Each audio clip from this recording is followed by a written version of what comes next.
Salut tout le monde, c'est Julien, ravi de vous retrouver pour une nouvelle vidéo du 28 batteur comme vous pouvez le constater en extérieur.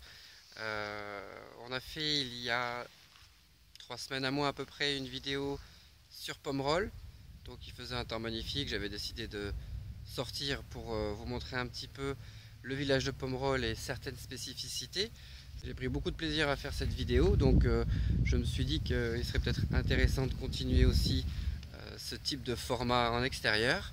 Et aujourd'hui, je voulais vous présenter le vignoble de Saint-Émilion. Le but de cette vidéo aujourd'hui sera de vous présenter en fait les différents terroirs qui constituent l'appellation de Saint-Émilion. Je vous laisserai le lien de la fiche Wikipédia de l'appellation Saint-Émilion pour que vous puissiez aller le voir si vous voulez vous renseigner. Aujourd'hui, l'idée c'est surtout de voir en image un petit peu, de vous faire comprendre comment fonctionne l'appellation Saint-Émilion. On démarre la vidéo en bas de Saint-Émilion. On est ici, vous voyez derrière moi, on est dans ce qu'on appelle le terroir de sable, puisque juste derrière se trouve, on ne la voit pas, mais donc il y a la Dordogne qui coule et qui va plus loin se jeter dans la Garonne. La Dordogne, il y a plusieurs milliers ou millions d'années, en fait, recouvrait donc cette zone où je me trouve ici, et en se retirant a laissé donc un bassin sédimentaire, et donc a laissé un terroir donc de sable. Donc les vignes ici de Saint-Émilion sont plantées sur des sables, donc c'est un grand plateau de sable. Il se dit donc que le terroir de sable est le terroir le plus pauvre sur Saint-Émilion, donc qui ferait les entre guillemets les plus mauvais vins. Effectivement, le sable est drainant, donc lorsqu'il pleut, l'eau s'évacue très vite. Donc quand les vignes ont besoin de s'hydrater, eh bien elles ne peuvent pas trop, puisqu'elles ne peuvent pas pomper suffisamment comme dans de l'argile par exemple. Donc ça crée du stress hydrique les périodes où il fait très chaud comme ça. Donc des fois ça perturbe l'évolution de la grappe.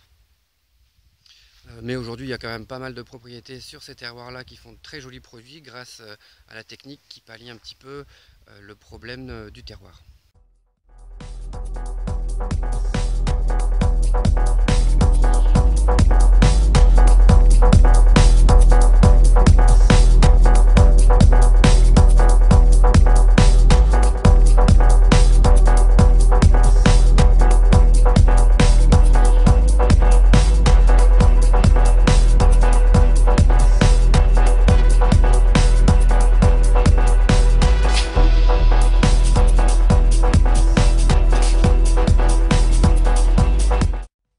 On se trouve maintenant sur une route très intéressante parce qu'en fait c'est la route qui délimite deux types de terroirs sur Saint-Émilion.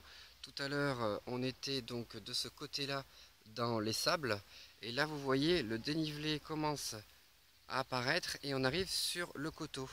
Je fais la vidéo pas innocemment ici, c'est parce que l'on est donc juste à côté de Château-Pavie. Depuis le renouvellement du classement des grands crus de Saint-Émilion, Pavie est donc maintenant placé premier grand cru classé A. C'est-à-dire qu'il a rejoint Cheval Blanc et Ozone tout en haut de la pyramide, avec une autre propriété qu'on ira voir tout à l'heure qui est le château Angélus.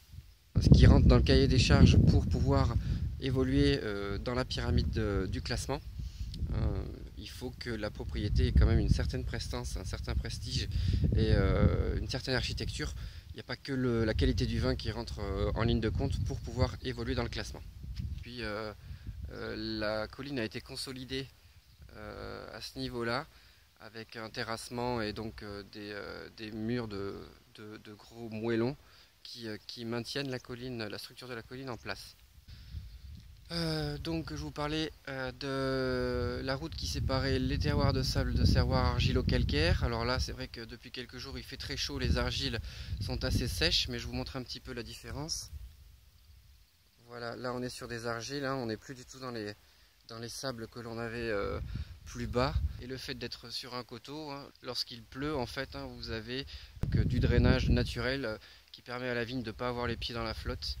Donc le coteau produit des vins vraiment super qualitatifs. On a beaucoup de crus classés qui sont sur ce coteau.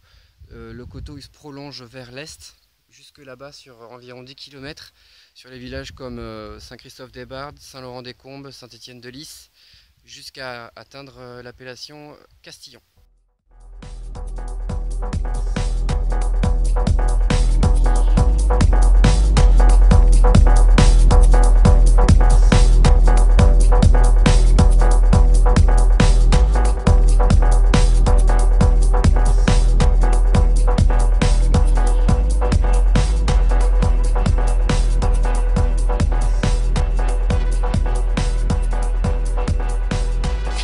Donc comme vous avez pu le constater lors de la petite séquence en voiture, on a fait environ 2-3 km depuis le bas du coteau jusqu'en haut du village, on a passé le village et là maintenant on se trouve sur le plateau de Saint-Émilion, donc c'est le point culminant de l'appellation. Le village se trouve juste derrière moi. Sur le plateau de Saint-Émilion, on va retrouver des propriétés comme Clos Fourté, Beau Séjour Bécot, Beau Séjour du Faux-la-Garrosse, Trottevieille, La Couspode, bref, un grand nombre de propriétés de très haut niveau.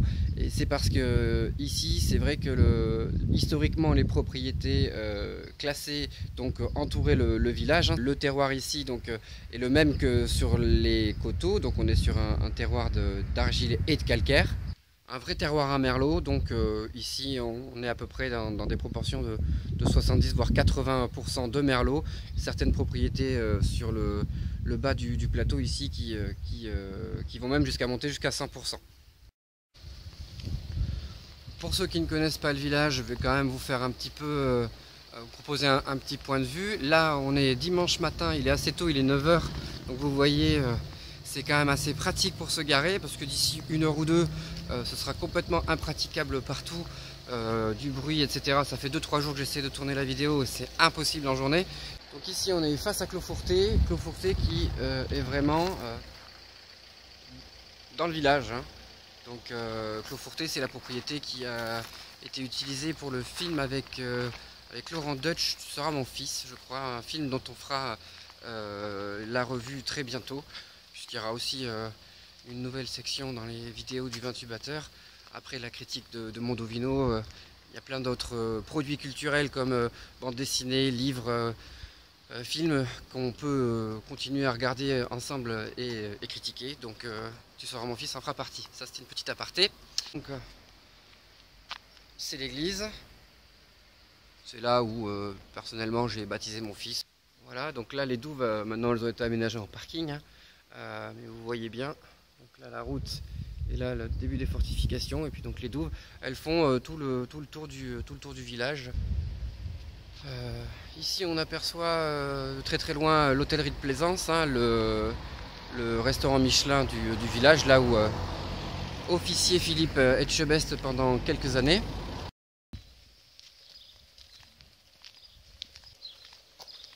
Je l'ai là, je suis dessus.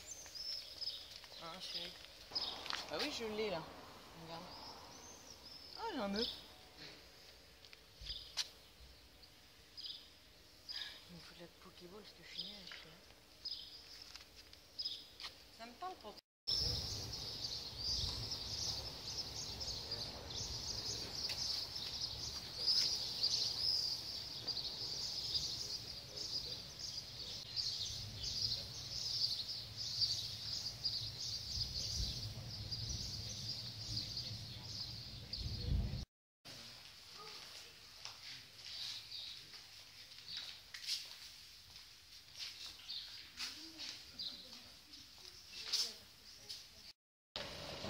Ça bug. C'est nul.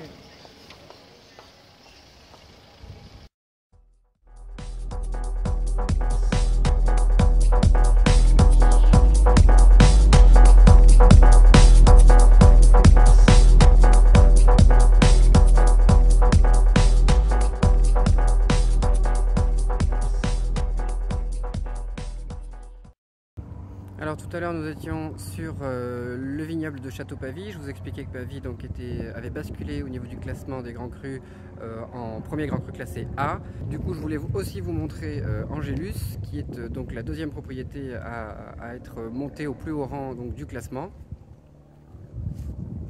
Donc voilà Château Angélus, avec le maintenant célèbre carillon qui a été monté il y a 3-4 ans je pense.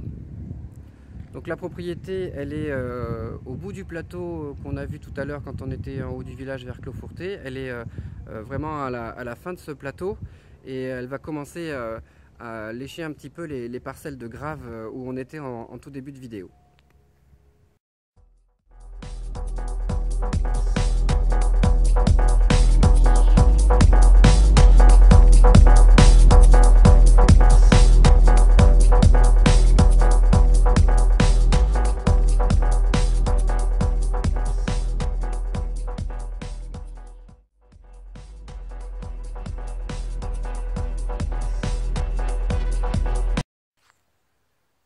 Pour ceux qui ont vu la précédente vidéo donc, de la balade sur Pomerol, si vous vous rappelez, on avait parlé d'un ruisseau qui s'appelait la Barbanne qui délimitait, qui quadrillait un petit peu plusieurs appellations dont Saint-Émilion et Pomerol.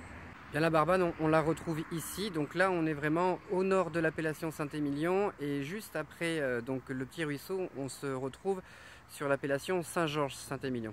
Donc là où je me trouve, je disais on est au nord de l'appellation.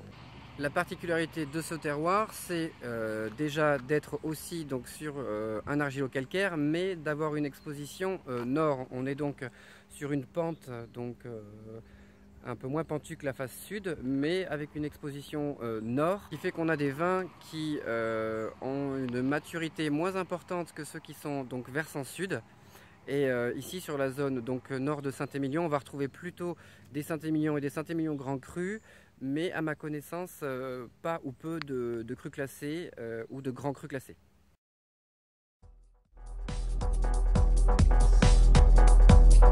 On termine la visite avec le dernier terroir que je voulais vous montrer sur Saint-Émilion. Alors là, on est complètement au plus à l'ouest de l'appellation. Derrière moi, vous apercevez peut-être la ville de Libourne. Ce dernier terroir en fait est constitué d'argile mais aussi de graves. On est sur ce qu'on appelle une langue graveleuse qui en fait est le prolongement du terroir de Pomerol qui est un tout petit peu plus à côté. Le lieu-dit s'appelle Figeac puisque le château Figeac en fait se trouve un peu plus dans cette direction et nous sommes en fait à côté du château Cheval Blanc qui se situe juste par là. Donc comme je le disais, un terroir d'argile et de grave, c'est la grave qui donne sa spécificité aux vins qui sont produits sur ce secteur là. On est sur ici des vins qui sont avec un encépagement inversé par rapport au Saint-Émilion qui sont produits un peu plus à l'est sur les argilo-calcaires. On est sur une majorité de Cabernet et une minorité de Merlot. Donc des vins avec des structures un peu plus marquées et qui donnent en fait une typicité vraiment particulière sur ce terroir là. Donc si on fait un peu si on regarde un petit peu à l'évolution donc de la plante à aujourd'hui, donc il y a un peu moins d'un mois, si vous vous rappelez, on avait vu qu'on était sur la période de la fleur, les graines n'étaient pas encore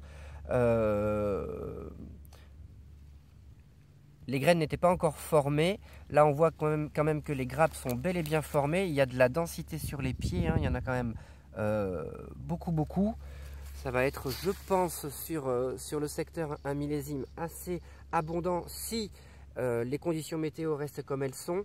On peut voir apparaître par-ci par-là un peu de coulure, c'est-à-dire que la fécondation c'est pas forcément très bien faite partout, il y en a un petit peu mais pas beaucoup. Au niveau de la maladie, c'est moi en tous les cas sur la matinée dans les vignes où je suis passé, pas de mildiou, pas d'oïdium, les feuillages sont quand même bien verts. Il y a quelques peut-être pointes à quelques endroits, mais je pense pas qu'on soit sur un millésime à aujourd'hui en tous les cas qui soit en danger par rapport à la maladie. Donc voilà ce qu'on pouvait dire sur l'état végétatif des vignes à la mi-juillet. Donc voilà, pour la prochaine vidéo en extérieur, je voulais vous montrer le vignoble de Fronsac. Donc on fera ça dans les semaines qui viennent. Donc si ça vous a plu, mettez un pouce bleu, ça fait toujours plaisir. J'espère en tout cas vous avoir appris des choses ce matin et je vous dis à très bientôt. Ciao!